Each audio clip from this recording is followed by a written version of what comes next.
क्या आपका भी सपना है गवर्नमेंट जॉब पाना? क्या आप भी घर बैठे बहुत ही कम फीस पर गवर्नमेंट जॉब की तैयारी करना चाहते हैं? क्या आप भी एक सीजी व्यापम टॉपर से गाइडेंस लेना चाहते हैं? तो डाउनलोड कीजिए गूगल प्ले स्टोर से योगेन साहू क्लासेस ऐप। यहाँ आप स्टोर में जाकर कोर्स परचेज कर सकते हैं।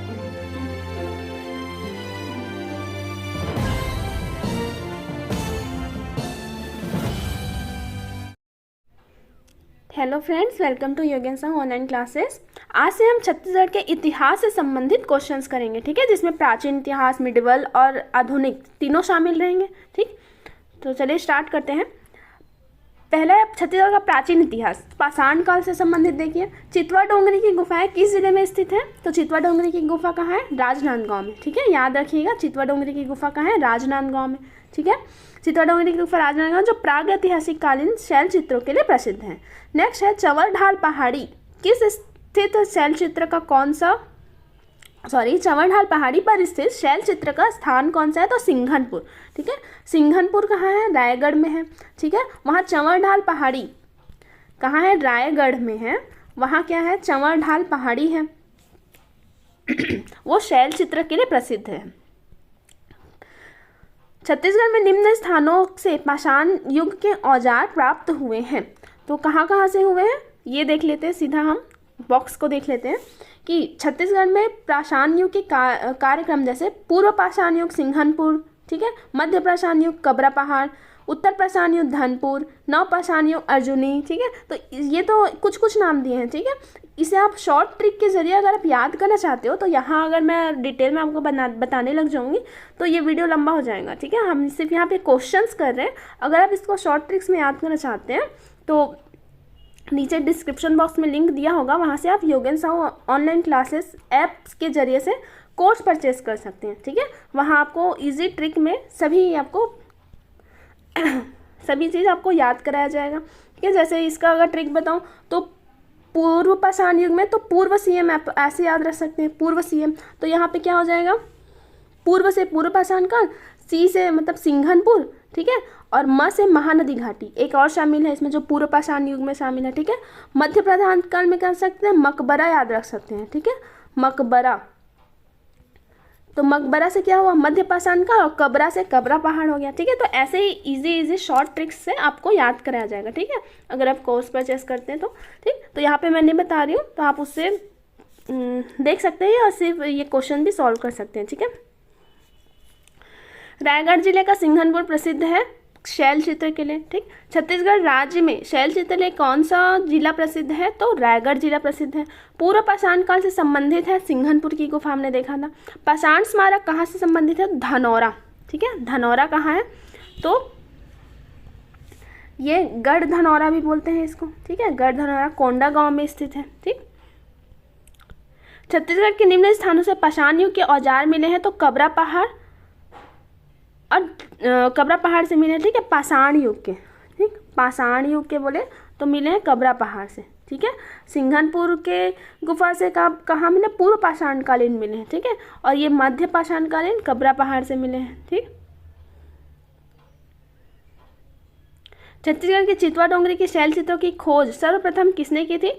तो भगवान सिंह बघेल और रमेंद्रनाथ मिश्र ने। ठीक है, जो चितवा डोंगरी जो राजनांदगांव में है ना, उसके शैल चित्रों की खोज किसने की थी? भगवान सिंह और रमेंद्रनाथ मिश्र ने। ठीक, नेक्स्ट है छत्तीसगढ़ में महापाषाण युगीन सभ्यता के अवशेष मिलते हैं। तो तालागांव से मिलते, मल्हार से मिलते हैं। ठीक है, महापाषाण युगीन सभ्यता के अवशेष मल्हार। मल्हार कहाँ है? बिलासपुर में। ठीक है, मल्हार बिलासपुर में है, जहाँ से महापाषाण युगीन सभ्यता के अवशेष मिलते हैं। ऐतिहासिक व पुरातात्विक स्थल ओंगना भैंसागढ़ी किस जिले में है? एक और है ओंगना भैंसागढ़ी और कर्मागढ़, ये सभी कहाँ है? रायगढ़ में। ठीक है, याद रखिएगा। ये सब क्यों फेमस है? पुरातात्विक स्थल है, शैलाश्रय है। ठीक है, शैलाश्रय का गढ़ भी कहा जाता है। ठीक है, रायगढ़ को। ठीक है, ये ध्यान में रखिएगा। नेक्स्ट है वैदिक काल। वैदिक काल में छत्तीसगढ़ को निम्न में से किस नाम से जाना जाता था? तो इनमें से तो कोई नहीं, नाम तो दिया नहीं है। ठीक है, वैदिक काल में छत्तीसगढ़ को कोसल, दंडकारण्य, ये सब कहा जाता था। ठीक है। नेक्स्ट है वेदों में वर्णित बस्तर का नाम क्या है? तो दक्षिण दिक। ठीक है, तो वेदों में ये वर्णित है दक्षिण दिक, बस्तर का नाम है। ठीक है, छत्तीसगढ़ का नहीं, बस्तर का नाम। ठीक है, दक्षिण दिक कहा जाता था। ठीक, अब देखिए रामायण काल से संबंधित क्या है। तो जब छत्तीसगढ़ कहे वाले प्रदेश का पहले क्या नाम था? रामायण काल में क्या कहा जाता था? दक्षिण कोसल कहा जाता था। ठीक है, रामायण काल में छत्तीसगढ़ को दक्षिण कोसल कहा जाता था और बस्तर क्षेत्र को दंडकारण्य कहा जाता था। ठीक है, छत्तीसगढ़ को पहले दक्षिण कोसल कहा जाता था और बस्तर को दंडकारण्य। ठीक, रामायण महाकाव्य में बस्तर का उल्लेख दंडकारण्य के नाम से है। सेम वही क्वेश्चन है। नेक्स्ट है छत्तीसगढ़ की प्राचीन भाषा का नाम क्या है? तो कोसली। ठीक है, कोसल राज्य था ना, इसलिए इसका भाषा को कोसली बोलते हैं। ठीक, छत्तीसगढ़ का प्राचीन काल में छत्तीसगढ़ को किस नाम से जाना जाता था? तो दक्षिण कोसल। ठीक है, जो रामायण और महाभारत में दोनों में मिलता है। छत्तीसगढ़ में बोली जाने वाली भाषा छत्तीसगढ़ी का प्राचीन नाम क्या है? तो दक्षिण कोसली। ठीक, अब छत्तीसगढ़ी कहे जाने वाले प्रदेश का प्राचीन नाम है दक्षिण कोसल। ठीक, छत्तीसगढ़ में तुरतुरिया आश्रम किस लिए प्रसिद्ध है? तो वाल्मीकि जी का आश्रम था। ठीक है, भगवान राम के पुत्र जो लव कुश का यही जन्म स्थल माना जाता है। ठीक, फिर देखते हैं महाभारत कालीन साक्ष्य क्या है। पुराणों में छत्तीसगढ़ के रतनपुर के हैहवंशी राजा मयूरध्वज की दंत कथा के संबंध में निम्न में से कौन सा कथन सत्य नहीं है? तो मोरध्वज की राजधानी थी क्या है? रतनपुर थी, ये याद रखिएगा। ठीक है,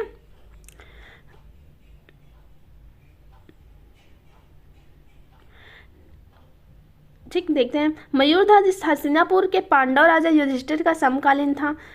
ये सही है। ठीक है, अश्वमेध घोड़े को लेकर उसका अर्जुन के साथ विवाद हो गया था, यह भी सही है।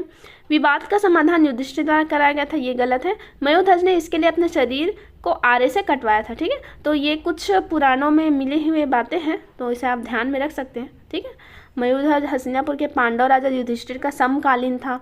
अश्वमेध घोड़े को लेकर उससे अर्जुन का विवाद हुआ था और मयूरध्वज इसके लिए अपने शरीर के अंग को कटवाया था। ठीक, फिर नेक्स्ट है प्राचीन जनश्रुति के अनुसार राजा मोरध्वज का संबंध छत्तीसगढ़ के किस स्थानों से जोड़ा जाता है? तो मोरध्वज। ठीक है, एक थे मोरध्वज।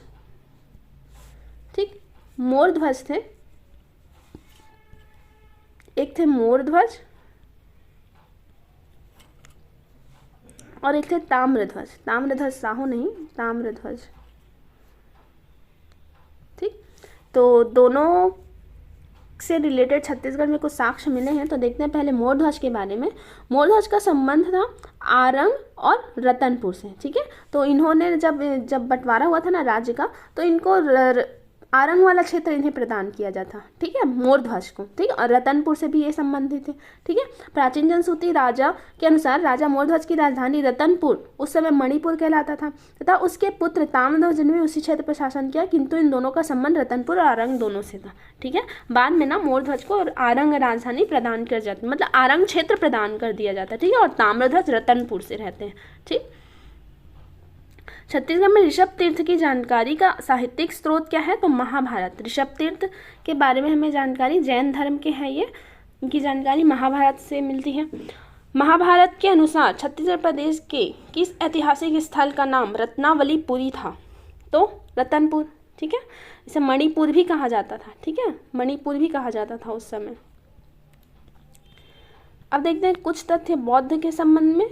ठीक, बौद्ध काल में आनंद प्रभु कुटी विहार में स्थापित प्रमुख प्रतिमा किसकी है? तो बुद्ध की है। ठीक है, आनंद प्रभु कुटी विहार अगर पूछे कहाँ है तो सिरपुर में है। ठीक है, सिरपुर में या महानदी के तट पर स्थापित किया गया था। किसके द्वारा किया गया था? तो महाश्री गुरु बालार्जुन थे, पांडु वंश के शासक थे, उनके द्वारा स्थापित किया गया था। ठीक है, अगर ये आप सब डिटेल से पढ़ना चाहते हैं तो डिस्क्रिप्शन बॉक्स में आपको लिंक दिया होगा, जहाँ से आप Yogendra Sahu online classes application download कर सकते हैं, जहाँ से आप ऑनलाइन क्लासेस ज्वाइन कर सकते हैं। ठीक है, वहाँ आपको ये सारी चीज़ें डिटेल में बताई जाएंगी। ठीक, तो आप रिजनेबल रेट पे आप कोर्स ज्वाइन कर सकते हैं। नेक्स्ट है महाजनपद काल चेदी महाजनपद के अंतर्गत शामिल था? तो छत्तीसगढ़ जो चेदी महाजनपद के अंतर्गत शामिल था। ठीक है, अब देखते हैं मौर्य काल।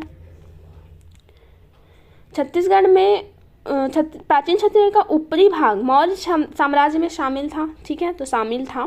सरगुजा क्षेत्र की सीताबेंगरा जोगीमारा गुफाओं की गुफाओं से मौर्यकालीन अभिलेख प्राप्त हुए हैं। हाँ, तो उन वहाँ से ना मौर्यकालीन अभिलेख प्राप्त हुए हैं, जहाँ उस जो भाषा थी ना उसकी पाली और प्राकृत भाषा में लिखा हुआ था। तो वहाँ वो उस समय मौर्य साम्राज्य का वो भाषा हुआ करती थी। ठीक है, अशोक के कलिंग अभिलेख से इसकी पुष्टि होती है, तो ये गलत है। ठीक है, अशोक के कलिंग अभिलेख से इसकी पुष्टि नहीं होती। ठीक, तो कौन कौन सा है? प्राचीन छत्तीसगढ़ का ऊपरी भाग मौर्य साम्राज्य में सम्मिलित था। मध्य छत्तीसगढ़ में कलिंग विजय के पश्चात मौर्य साम्राज्य का हिस्सा बना। ठीक है, मध्य छत्तीसगढ़ कलिंग विजय के पश्चात मौर्य साम्राज्य का हिस्सा बना।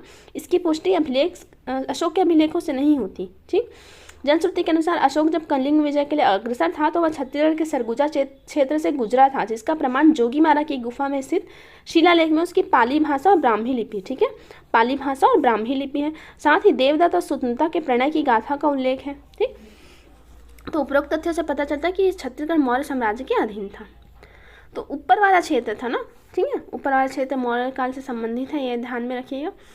नेक्स्ट है दक्षिण कोसल छत्तीसगढ़ पर मौर्य सम्राट अशोक ने अधिकार किया था। ठीक, ये क्या कौन सा कथन सत्य है पूछे? उस समय दक्षिण कोसल कलिंग राज्य के अंतर्गत आता था, तो ये भी गलत है। मौर्य साम्राज्य के 2 अभिलेख छत्तीसगढ़ के सरगुजा से प्राप्त हुए, ये गलत है। मौर्य काल एक प्रस्तर नाट्यशिला सरगुजा क्षेत्र के रामगढ़ में स्थित है। ठीक है, रामगढ़ में नाट्यशाला स्थित है, बट वो मौर्य काल की नहीं है। ठीक है, उसके बारे में जानकारी भले मिलती है, बट वो मौर्य कालीन नहीं है।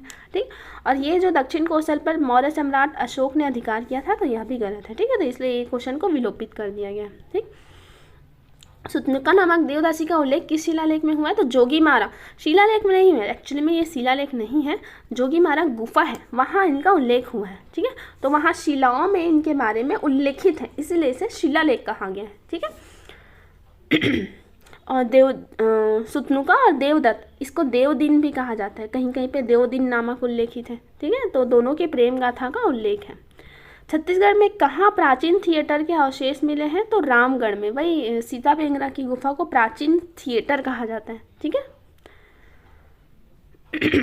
जो सरगुजा में रामगढ़ की पहाड़ी जोगीमारा की गुफा में उपस्थित है। ठीक, लास्ट क्वेश्चन है, यह कहा जाता है कि छत्तीसगढ़ में पाया जाए पुरातात्विक सिक्के ईसा पूर्व 2री सदी से संबंधित है। इस मूल्यवान सिक्कों का नाम क्या है? तो आहत मुद्रा या पंचमार्क मुद्रा। ठीक है, जो सिक्का होता था ना, जैसे ये सिक्का है, तो इस पर कुछ निशान मुहर मार दिया जाता था। ठीक है, कोई छाप मार दिया जाता था, उसे ही आहत मुद्रे कहा जाता था। ठीक है, पंचमार्क मुद्रा कहा जाता था। ठीक, तो मौर्य काल से संबंधित था, वो याद रखिएगा। ठीक, तो आज के लिए इतना ही, बाकी हम नेक्स्ट वीडियो में देखेंगे। ठीक है, थैंक